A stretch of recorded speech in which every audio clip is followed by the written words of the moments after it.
I must say, ECDPM and EUISS were quite a bit overwhelmed by this positive reaction and the full room that we have today. Apologies for some of the inconveniences, as some of you have to stand up. But I think it's actually quite heartening to see how many have really a keen interest in Europe-Africa relations.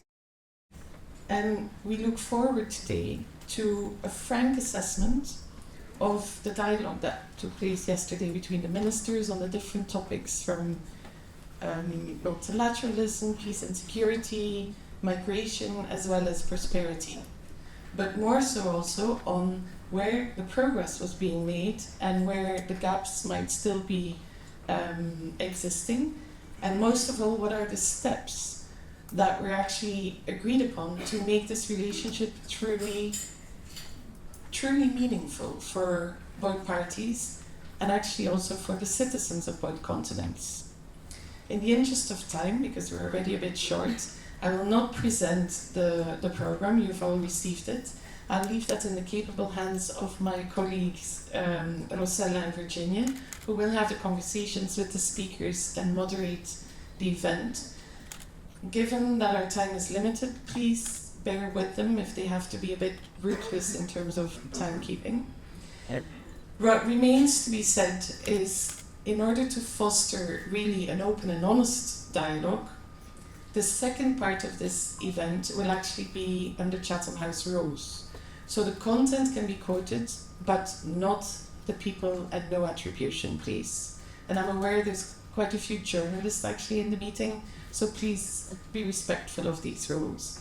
But so now, without any further ado, Rosella, may I invite you to start the meeting?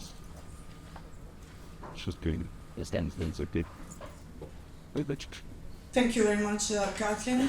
Obviously, welcome to all of you, and thank you very much for coming. We are particularly grateful that we have honorable ministers that accepted to come to our event and speak. So, in particular, I have the honor to present to you Her Excellency's Thandi Moraka, Deputy Minister of International Relations and Cooperation of South Africa, who will deliver a keynote address to open this session. Honorable Moraka has been in office since July 2024. She has served in different government capacities, both at provincial and national level. She's a lawyer by training, and she's definitely an example of leadership, especially in her engagement with youth and women participation in South Africa and beyond. She's obviously also very engaged in promoting the G20 presidency of South Africa and its priorities. And we are very honored to have her here for a keynote address. So without further ado, I'll invite Her Excellency Thandi Moraka to give her a keynote address.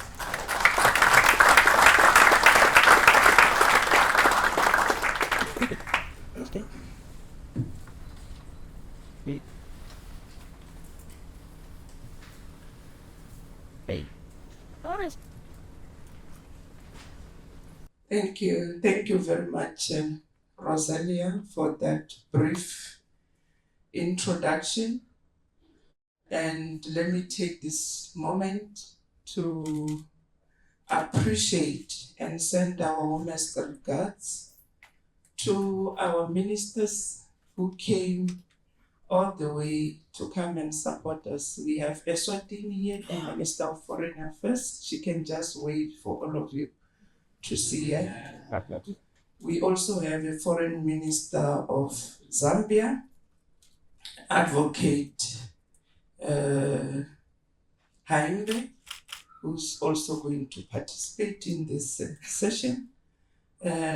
We are being received by the European Union Institute of Security Studies, that is led by the director, Stephen Evans, who can also wave.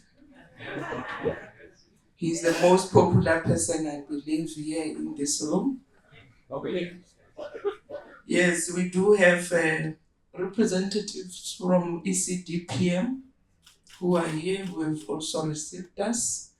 But most importantly, I want to welcome all of you, ladies and gentlemen, who have decided to put everything they were busy with aside to come and be part of this.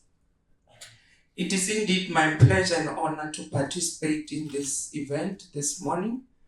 And let me begin by thanking the organizers for inviting me to share South Africa's perspective of the utilization of multilateralism in addressing the root causes of conflict and also the process of promoting peace. The African continent has lived the experience of dealing with the lingering ramifications of the slave trade, colonialism, and the difficulty of navigating the post-colonial era into now the independence environment that we find ourselves in. It is for this reason that Africans believe in the process of utilizing multilateralism in identifying and addressing those root causes. What? South Africa, of course, you all know that it's not immune from issues of colonialism, our history of apartheid. All of you understand it, as well as the challenges that were created upon our society because of that ugly history, that it's a common feature in the most African countries. Despite our 30 years of democracy, South Africa still suffers the triple challenges of high unemployment levels that is mainly affecting our young people. We have issues of inequality, where we are leading a society that is more unequal. We have issues of poverty, and similar to our approach to broadly engage all sectors of our society to find solutions to our domestic challenges, so do South Africa continue to engage in multilateral forums at the global level, because on our own as South Africa, we can be able to address those triple challenges of poverty, inequality, and underdevelopment. And we need to indicate that South Africa is the first country to participate in several forums of multilateralism. We can speak here of the G20, we can speak here of the BRICS Forum, we can speak here of the G7, the G77. That's how South Africa continues to value multilateralism in the process of addressing the socio-economic challenges of our people. And we need to appreciate as well, ladies and gentlemen, that multilateralism by its nature seeks to find solutions that are based on finding common grounds to a particular problem. And I believe the challenges that we are faced with as South Africa at a socio-economic level, so Eswatini can also attest to that. They are also coming across those kind of challenges. Zambia as well is faced with those kind of socio-economic challenges. So it will be up to the developed economies like your European Union as to how do they come to South Africa and help us to deal with partnerships that can be leaving a lasting legacy in the lives of our people on the ground.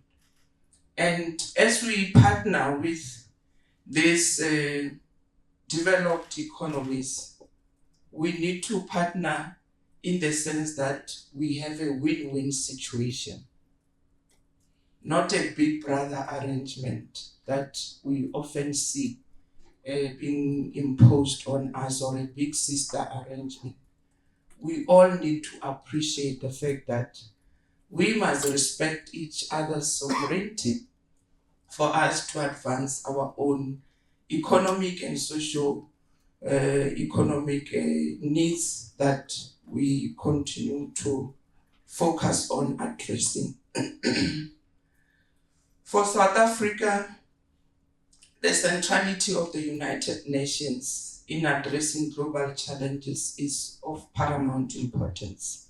And in the case of the mandate of the United Nations Security Council, we need to maintain the international peace and security accord as declared by the UN Charter.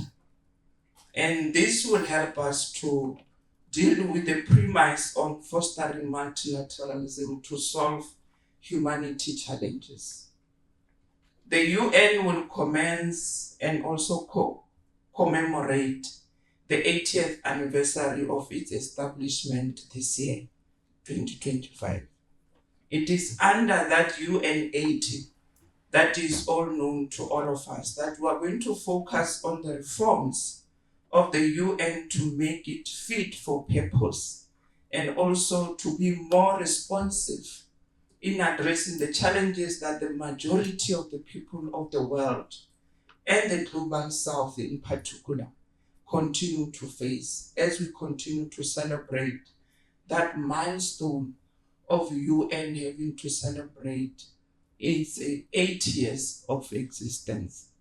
And we've seen that it was more of an issue that was of a center in terms of the agenda that was in the UN General Assembly that happened last year in Washington, 2024.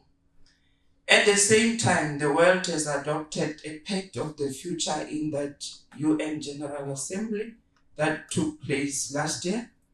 Ironically, it is precisely to collectively address the future challenges that have been jeopardizing the process of people having to access funding for development purposes.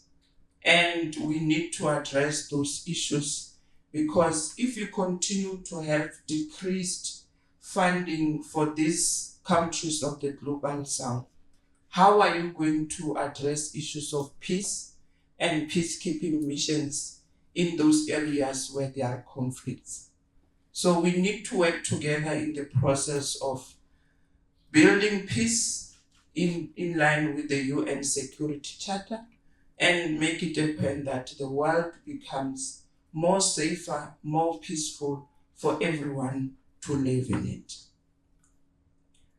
Ladies and gentlemen, this moment where we come and participate with yourselves, we are under the UN agenda where we need to deal with issues of the Sustainable Development Goals.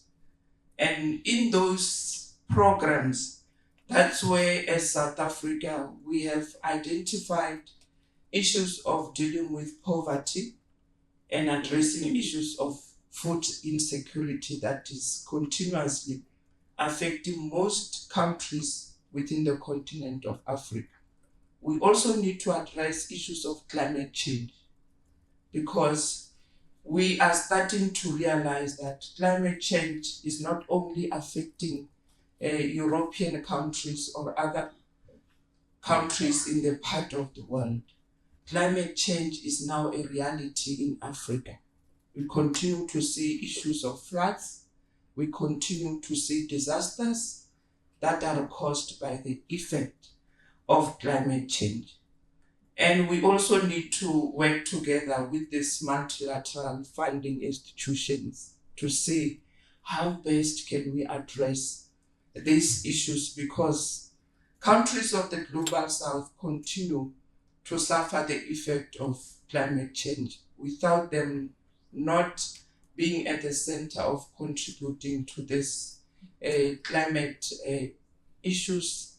And we are really looking forward to those processes where we are going to utilize our presence as South Africa in the several multilateral forums where we will be calling for the reforms in the WTO, the reforms in the IMF and see how best can we work together to make these global funding institutions to be developmental in their nature. Because countries in the continent of Africa are burdened with these debts that are given to them. The issue of debt management is a thorny issue in Africa, because countries have to now choose between servicing those debts that are coming from IMF and the other institutions, and also having to choose between those debts and servicing their own constituencies through those programs that I spoke about, that we need to alleviate poverty, make sure that in the continent of Africa, there is issues of food security, there is energy security, all those issues that we believe are key for development. So we appreciate the call that is made by South Africa through its presidency of the G20 that we need to work on the reforms of those multilateral forums. And as we speak here, we are speaking with confidence because the EU and the AU are members, fully fledged members of the G20. We are having these two regions participating in the G20, and we believe that that platform on its own, it is set out for Africa to start charting its future for generations to come. From South African perspective on addressing the root causes of conflict and promoting peace is not a position taken only in response to conflicts in the continent of Africa. It has been our consistent approach since we became a democratic government in 1994. Our approach has always been pre-dedicated on promoting peace and cooperation and mediation and negotiation efforts between any conflicting countries in the continent of Africa. We have just done it in Mozambique, which is our neighbor in South Africa, where we have assisted in the process of bringing about peace and security in Mozambique. We have also done it in Burundi. Today, Burundi in the continent of Africa is stable because of the efforts of South African government in bringing about peace and security in that part of the continent. We are also now doing it in the Eastern DRC. You have seen the conflict devastating our people, where you saw women and children being displaced because of those conflicts. We are now speaking with you that there is now a breakthrough in terms of bringing about peace and stability in the DRC. And we believe that as the true contributing countries, we are now going to withdraw our troops from Eastern DRC in a short period, because we believe that DRC and their conflicting partner are starting to find each other. And it is only through mediation and dialogue that we have been able to achieve that. And SADC Security Council has been central in that process. We have worked as well with the AU and the UN in that process so that we can be able to build an Africa that is free from guns, an Africa that is free and peaceful for everyone to live in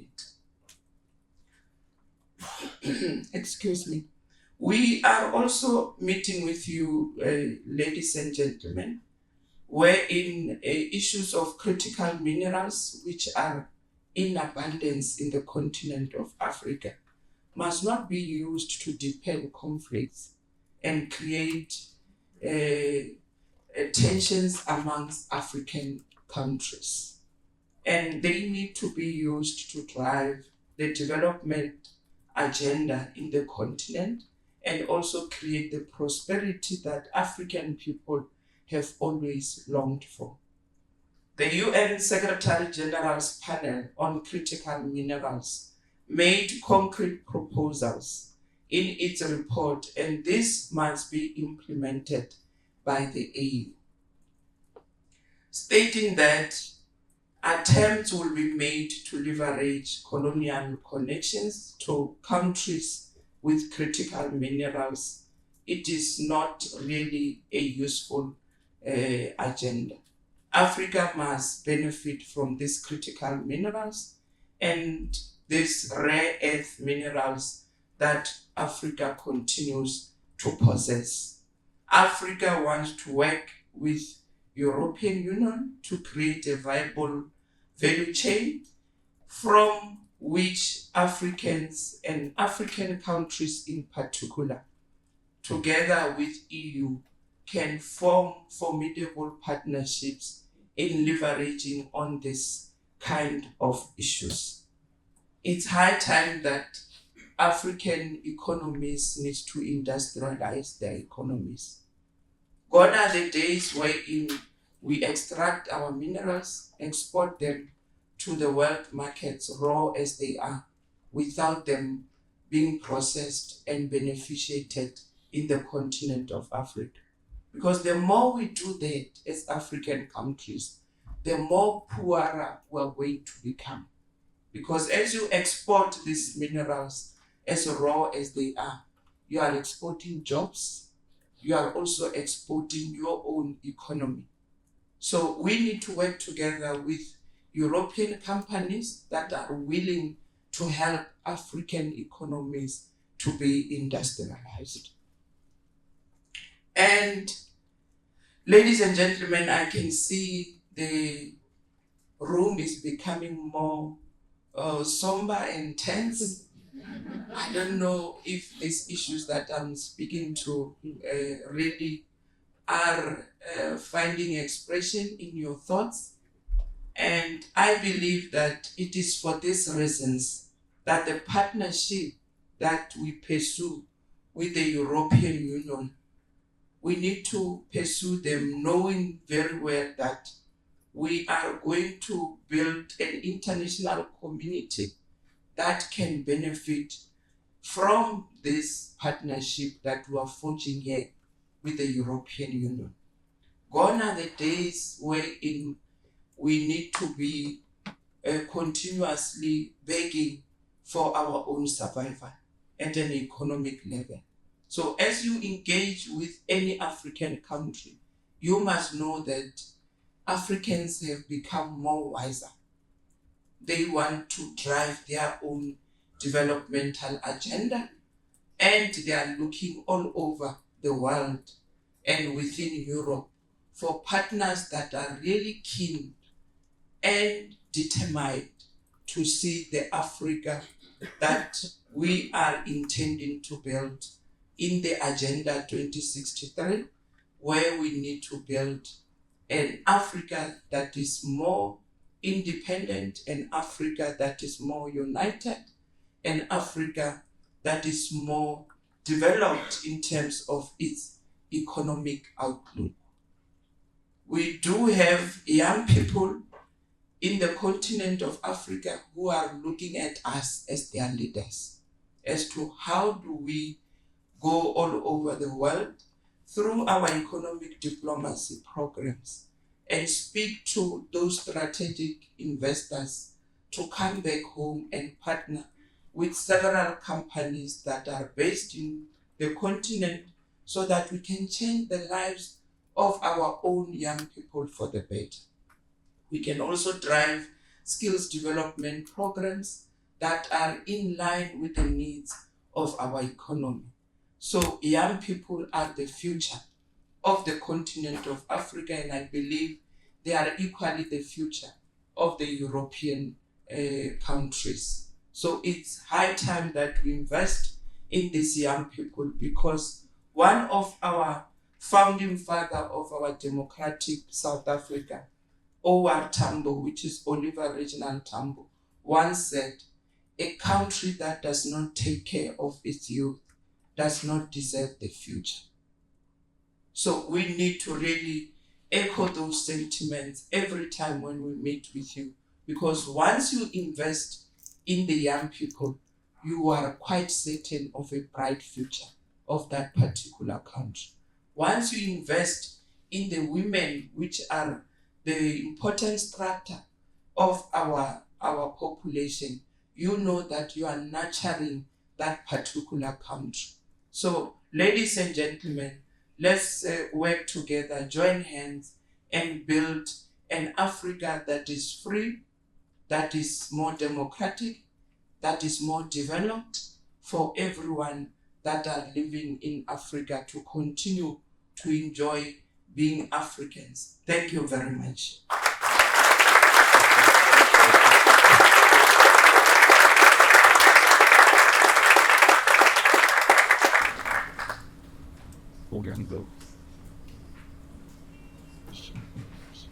The microphone is on. Thank you very much, Honorable Minister, for your kind words. Actually, you sat down, but I would like to invite you again back on stage because I have a few questions for you.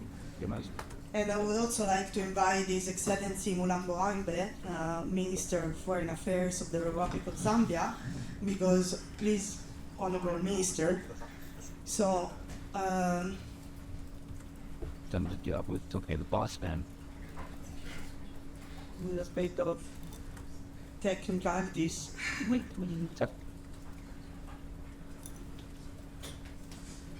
So just to, it doesn't really need an introduction, but as the Honorable Deputy Minister didn't, but just to give you a few elements, Honorable Mulambo Haimbe is the Minister of Foreign Affairs and International Cooperation of the Republic of Zambia. As I said, he's been elected Member of Parliament in 2021. And shortly afterwards, he was nominated Minister of Justice. He has a role as Minister of Foreign Affairs since June 2024.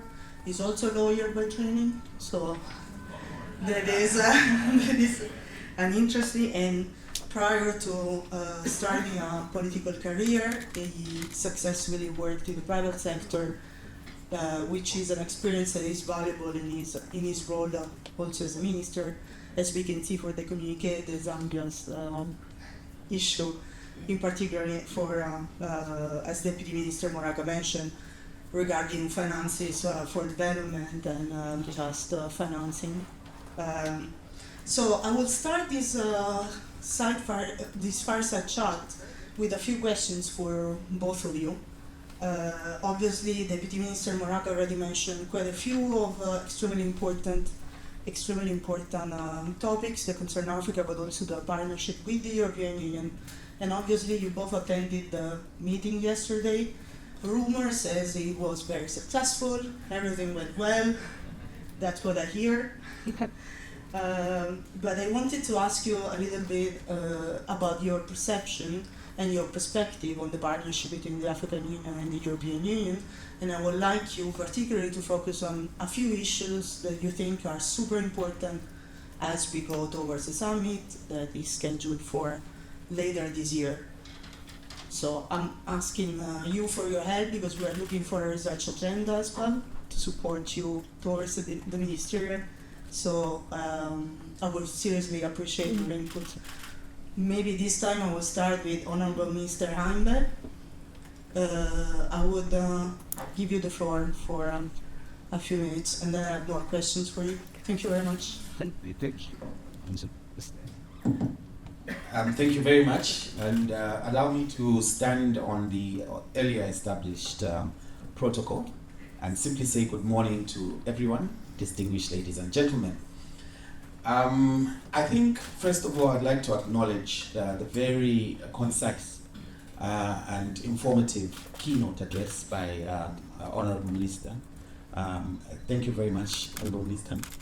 And I'd concur with her that it gives a broad overview of the situation that many of us African states face.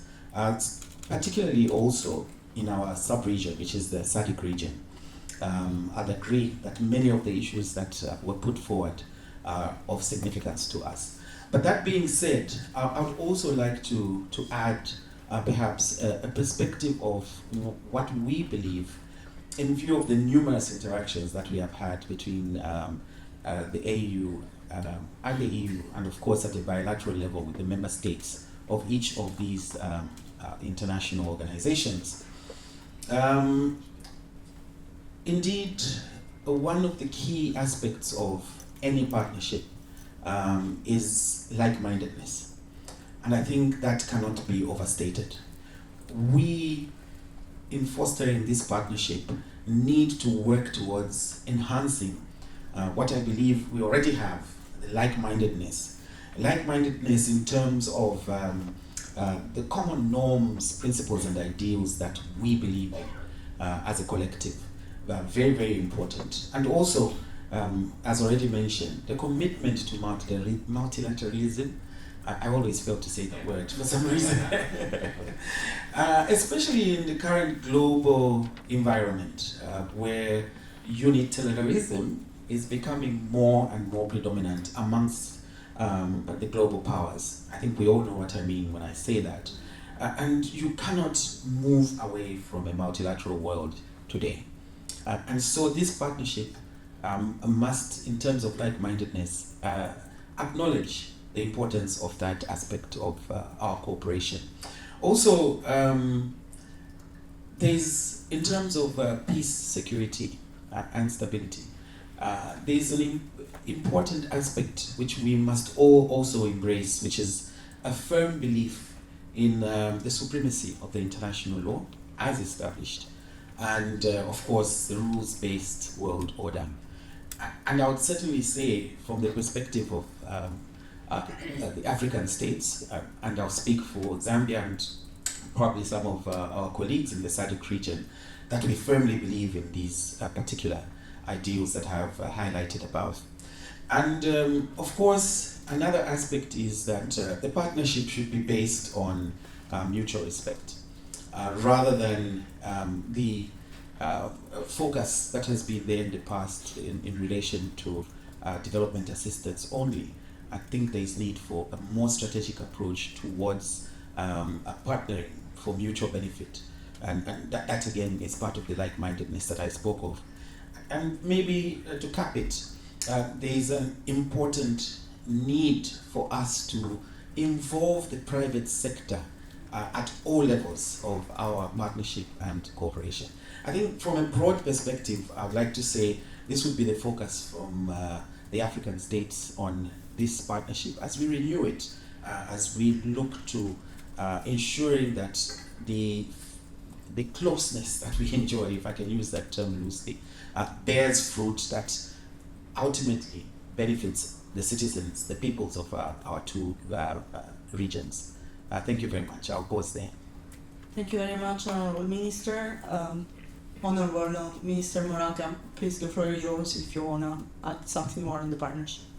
Yes, thank you very much once more, moderator, and thanks to my brother, Advocate Mulambo. He's also an advocate by profession. I don't know if he's not continuously being acknowledged as such. We might dampen his spirit, because we need this kind of legal minds in the process of our developmental agenda. I think he touched on the most critical issue that I said this partnership needs to be more beneficial to all the partners that are going to be participating. And I think it's high time that we evolve from the unipolar world and working together towards a more multipolar world. That it is possible, we can achieve it. Because one of our founding father, Nelson Mandela, said, it always seems impossible until it is done. So that multipolar world can be achieved through this partnership of AU and EU. Because When you look at AU and EU, we command a significant block within the broader multilateralism. I don't know why you're struggling to pronounce the word, my brother. But because South Africa has been participating in several multilateral forums, we can invite Zambia to come to South Africa for exchange programs only on the pronunciation of the word. Because I'm raising this issue because we need the European Union. As we call for the reforms within this global funding architecture, we need each other as African countries, we need each other as European countries, because the funding that is coming to Africa is not developmental in nature. It comes under unrealistic conditions. And I'm saying this partnership, utilizing this significant block of AU and EU within multilateral forums, there is a lot that can be achieved in terms of the developmental agenda that we want to build in Africa in line with our Agenda 2063. So that's what we are looking for as South Africa. Thank you. Thank you very much, Honorable Minister, and there's been two very rich answers. I will not comment too much on them because I have more for you. Honorable Minister Haimbe, obviously this year for EU-Zambia relations is an important year. We are celebrating the 50th anniversary. So there's a lot, I think, that has been achieved in the partnership between Zambia and the European Union, but there's also probably more to do in the coming. So I would like to ask you, what are the priorities? And also if you could say one thing about the Committee of the 10 that I think is going to meet in Lusaka in a few weeks. Thank you very much. I'll start with the C10, the Committee of 10, which is a committee that has been mandated by the AU to look at Security Council reform on behalf of Africa as a continent. So essentially, the C10 proceedings are anchored on the Common Africa position as set out in the Ezulini Consensus and the SETI Declaration. Africa is looking to have a voice on the Security Council, despite it being at the center of 75% of the agenda of the Security Council has to do with Africa. We do not have a voice. So the long and short of what we are asking is that we should have at least 2 permanent seats and 2 non-permanent seats on the Security Council with the attendant rights. This is a discussion that has been going on for quite some time. At the last UN General Assembly on the sidelines, we had a meeting between the C10 and the P5, the permanent members of the Security Council, and it was agreed that Security Council reform is a must, and broadly also agreed that what Africa is asking for is not too much to ask. Now, why is it important for Africa to have a voice on the Security Council? Naturally, because the Security Council plays a significant part in decisions that affect our global interaction in any way that we can speak of. And so, given the role that Africa would like to play going forward in world matters, it only makes logical sense that we are given a voice on the Security Council. So we'll be hosting a ministerial meeting of the C10 in Lusaka in a week's time or so on the 3rd to the 5th of June this year.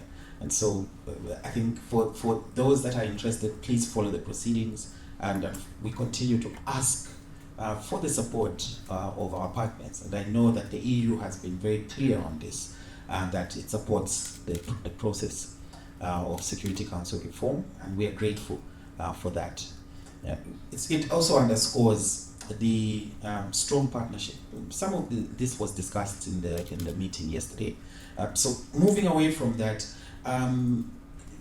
there's specific areas, and I'd like to maybe give a synopsis of Zambia as a country to give context to the conversation before going into the specific areas that you talked about. And please forgive me if I'm talking for too long, and I'll try and be as brief as possible. So Zambia is a country in southern Africa, part of the SADC region, very quickly, that is surrounded by 8 other countries.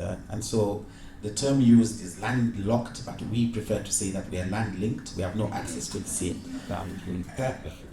And we are committed to partnering with the EU, with the rest of the world, with, of course, very importantly, our colleagues on the African continent, so that we move away principally from the dependency syndrome that many African countries, including ourselves, have faced for a very long time. We also recently hosted the LDC conference, one of the LDC conferences, and again, it was painful, and it remains painful to hear countries with so much potential being referred to as the least developed countries. And looking at the graduation criteria, one of the key areas that would help us achieve that graduation is strategic partnerships, which are mutually beneficial, so that we have, as Minister Moraka already said, beneficiation of our resources within the continent, within the country. We should be able to trade amongst ourselves and with our partners and offer value addition in terms of the raw materials, critical minerals that we have. Zambia, for example, signed recently a memorandum of understanding on electric vehicle battery manufacture within the country. These are the sort of areas that we are looking at partnering.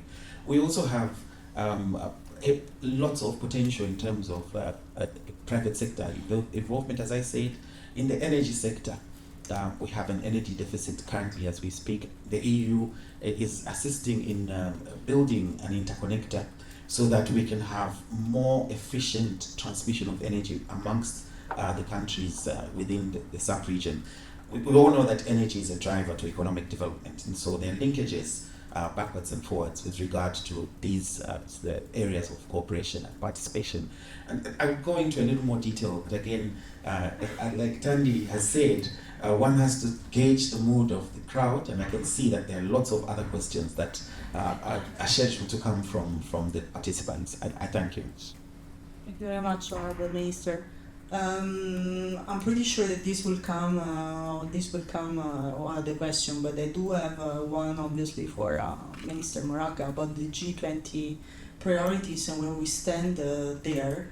But since we are actually running out of time, if you allow me, I will take 2 burning questions from the audience, and we try to answer them together, if honorable ministers allow me. Thank you very much. Are there 2 burning questions? 1? We have 1. Even better. Apologies for this, but we are running out of time, so I will have to close the floor after that. Please. Thank you very much. I'm Christophe Ivuto. I represent the United Nations Industrial Development Organization. And I would like to congratulate, of course, the ministers. And I would like to go back to this. They mentioned that in their addresses 2 times, beneficiation, industrialization. We're talking about the same thing. Our analysis is that EU wants to reindustrialize, and the energy and the digital transition will need many materials that are in Africa. And Africa needs to industrialize, not only with the minerals, but also with agricultural products, also with creative and cultural products. I see in the declaration of yesterday many references to that. I've attended various Africa-EU summits, and every time you have a nice declaration, but there are many priorities, you don't know in which direction it will go. My question is, do you have the feeling, after this meeting yesterday, that this time industrialization, beneficiation, and all that it needs in terms of policy, infrastructure, competencies will be the center of this new chapter of Africa-EU relations. Thank you. Thank you for the question. If it's okay, I will give the floor to Honorable Moraka to answer first, and if she could also enlighten me a little bit about the priorities of the G20, I would be very grateful. Thank you very much. And to Christopher, the question is more important, especially now that we are speaking about partnerships that are more beneficial to the two partners, which is AU and EU. And arising from yesterday's meeting, all of us, we agreed that we need each other, because if the continent of Africa is not developed economically, you'll continue to see the influx of young people moving from their devastating situation, which is the issue that I spoke about, issues of poverty and unemployment, looking for greener pastures, risking their lives moving through the Red Sea and into the European countries, because that's where you think development has taken place. So I think as we enter into this partnership, let us make it a point that it's more beneficial for the two partners, and at an economic level, we can be able to address our issues that are facing our constituencies on the ground. When we speak about issues of energy security, we need that for development purposes. As you look at Europe, we are now looking with keen interest on how you are dealing with the issue of carbon border adjustment mechanism, your CBAM activities.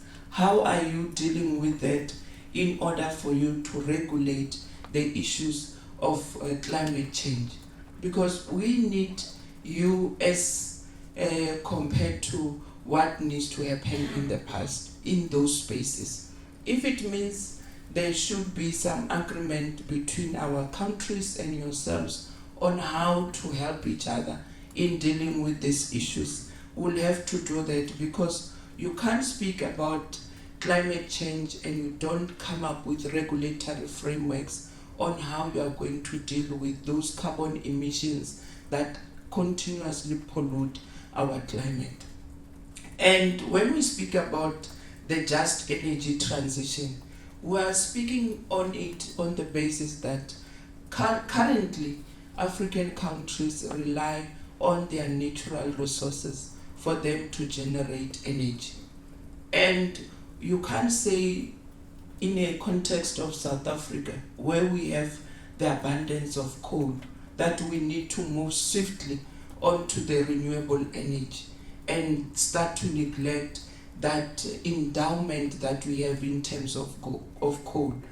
Coal that is in South African soil, you can mine it for the next 400 years. So where does that put us as the country that must adhere to the UN Charter, where we need to preserve the climate and move into the renewable energy sources? And that's why I'm saying we need to collaborate with European countries, because they are good in that space to deal with the carbon border adjustment mechanisms, so that when we move into the renewables, we can do that having the regulatory frameworks that are guiding us and helping us to move swiftly. We also need issues of infrastructure development. Infrastructure in the form of rail, infrastructure in the form of road. All these things are very key, Mr. Christopher, for us to develop our individual economies, because no one will want to come to Africa and invest their resources in a country where there is load shedding. You know, South Africa and Zambia. I know Zambia can go to as far as 3 months without electricity. He's here, he can attest to that. South Africa has been dealing with issues of load shedding for almost 12 months without success. But we are pleased to indicate that we are now 415 days without load shedding as a country. It's because we have tried our level best to bring on board the renewable energy sources onto our national grid so that we can be able to service our households in terms of energy security issues. The G20 issues, the priority of the G20 is more on solidarity, equality, and sustainability. And we are doing that because we want to address the sustainable development goals that are set out in the UN Charter. We are going to drive inclusive growth. We are going to deal with issues of energy security. We are going to address issues of peace and security in the continent. And most importantly, we are going to call for the reforms of those global funding architecture so that they can be developmental in their nature. Thank you. Thank you very much, Honorable Minister. I will give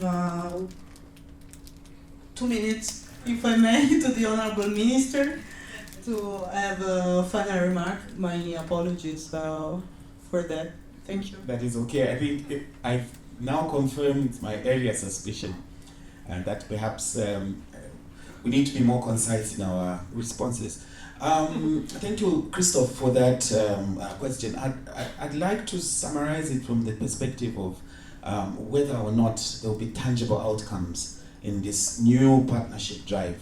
And in answering that question, perhaps I'll give a broader context that in fact there has been, prior to this meeting, engagement that has seen tangible outcomes. And this, I think, could speak to the implementation going forward. What will be different about the engagement between the AU and the EU going forward? You can definitely see from the timbre and tone of yesterday's meeting that there is a realization that perhaps the approach was not the most effective in the previous years, in the previous engagements. Now there is more drive towards seeing actual outcomes. And I can give a Zambia-specific sort of overview in light of also Minister Thandi's submission that one of the key areas, for example, is infrastructural development. How do you see an actual result that you want to see without infrastructure development? And the EU has partnered with Zambia in this regard, in realization of that being an important critical path towards achieving the strategic outcomes that we want to achieve.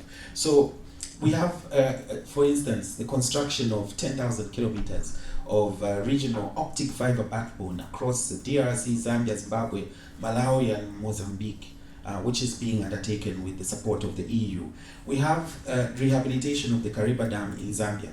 Zambia relies on renewable energy sources, predominantly hydroelectric power. And as observed by Thandi earlier, we have had energy insecurity because of the drought that we suffered last year.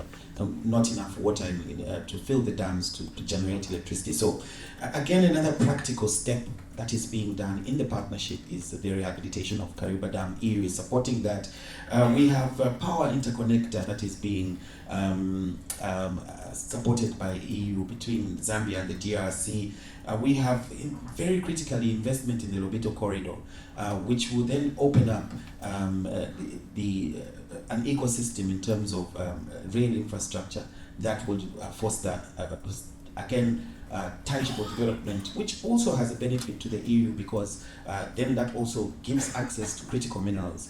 And in terms of the governance of how these critical minerals are used and how the EU and Zambia can both benefit, there is actually an MOU that has been put in place, a legal framework of sorts that determines the partnership on the use of critical minerals and the value addition within country, and which of course benefit the EU as well. So I can see certainly, to answer your question in the most short way, that there is clear mutual benefit that will come from these engagements that we are having. Thank you very much. Thank you very much, Honorable Ministers. We've been grateful that you accepted our invitation to talk at this event. We were seriously honored that you accepted to open the event and discuss it a little bit with you. Just one sentence, so not to summarize, but just to you don't think. I noticed that the relations between the African Union and the European Union is a positive. Yesterday's meeting, as you confirmed it. A lot has been achieved, a lot remains to do, and your countries specifically have very important meetings upcoming, not only for Africa, for the Africa-Europe partnership, but also for multilateralism, as you mentioned. Sorry, Minister. So we will definitely be following up with you as well, and we wish, first of all, we wish to congratulate you, your countries, the African Union, the European Union, all the teams that have been working so hard for yesterday's meetings, and we wish you all the best and a lot of success for the forthcoming meeting. Thank you very much.